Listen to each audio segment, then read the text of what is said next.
Now, I believe the only way that you're gonna make it is only if you change your mindset. So you probably clicked on this video because you're either just starting an SMMA or you're thinking about starting a business. Now, I'm gonna be completely honest with you. Most people will try a few tactics, fail, and then completely give up. When you first hear about SMMA, this is what typically most people do. They go online, they start searching for what are the most profitable niches and what kind of secret outreach tactic can I use to go and get my first client. 2 to 3 weeks later, despite their best efforts, nobody is responding, and I've seen this go on for months. Imposter syndrome starts to set in and they completely give up. Now, I believe the only way that you're gonna make it, the only way that you're gonna be able to quit your job, have time freedom, all the things that we want, is if you change your mindset. You need to get to the point where you flip a switch in your mind, where this is no longer an idea and it becomes a reality. So how do we flip that switch? Well, the first thing that you need to do is identify those limiting beliefs that are holding you back today. Then once you've identified those limiting factors,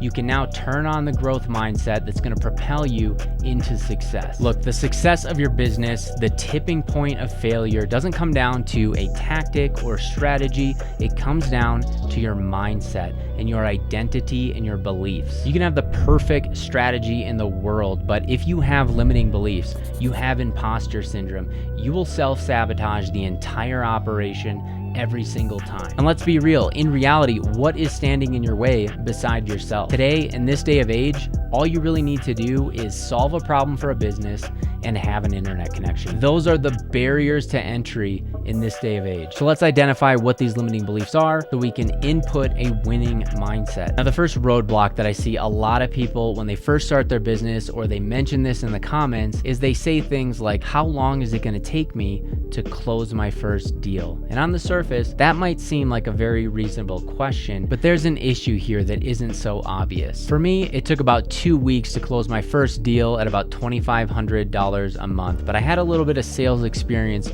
before I started my business. So for me to accurately put myself in your shoes, I've done that before, just a few jobs before that. So there was a time when I was recruiting. I had never sent a cold email. I'd never made a cold call in my life, never closed a deal, and I had full-blown imposter syndrome. And like you, I was looking at my peers and wondering, when am I gonna close my first deal? When is it gonna happen to me? I was thinking in this limited fashion, comparing myself to others, and really nothing happened when I was in that mindset. No one was saying yes, I was getting hung up on, there's no positive replies from my email, and it felt like I was on this journey to the top of the mountain, but the mountain was filled with clouds. I couldn't see the top of it, and I didn't really know if I was 1 mile away from the top or 50 miles away at this point, and it was an extremely discouraging point in time. All I knew for sure is that I wasn't successful. And so after going through a few months of this limiting belief, this self-doubt, self-sabotage, nothing happened for me. I eventually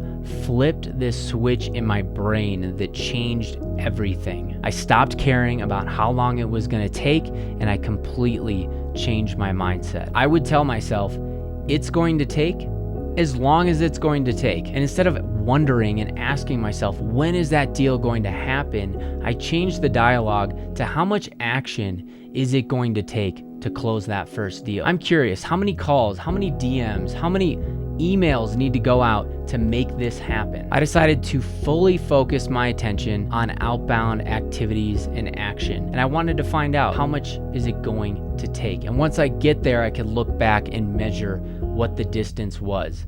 But it was going to happen. That change in wording, that change in my thought pattern was everything, even though it doesn't seem obvious. How long is it going to take?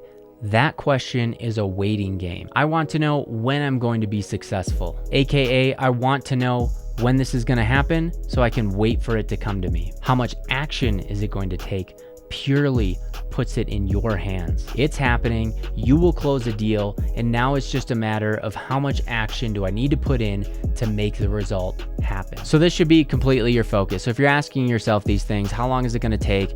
Change this dialogue in your mind immediately. And just realize the first one is gonna take you the longest to close, and then it's gonna snowball. It's gonna be easier and easier to close that next deal because you're gonna have results to back up for it. There's gonna be referrals. It's gonna be a lot lot easier. So the moment that you're in right now, cherish it. When I was in the trenches, I was sending emails at 1 a.m, working my 9-to-5 job, all the things that are considered the grind. In that moment, I would think, hey, this is the time that I'm gonna look back on and be proud of myself, because this is the barrier to entry to entrepreneurship. There's gonna be a time where I have a successful agency and I'm gonna look back 2 or 3 years from now and be damn proud of the work that I put in, because a lot of people won't do it. But I'm gonna be persistent and I'm gonna find out how much action does it take to close this deal. So if you get anything from this channel, we've got all the tactics, all the how-to videos, we've got 120 plus modules in the SMMA blueprint. All of that is great. But if you can make this flip, if you can flip this switch in your mind, you will be relentless. You will be unstoppable and undeniable in this space. So what's the alternative here? Graduating college and going into a job that you hate, sticking around in that 9-to-5 job that you know is making you sick. You put in 8 to 10 hours a day, every day at this job. So really, if you hate your job, you probably hate your life. So I want better for you. I wanted better for me when I was in that situation. So if you're fired up, you're ready to make the switch, and you want to take action, check out this video where I've broken down a 30-minute training on everything that you need tactically to start, grow, and scale an SMMA.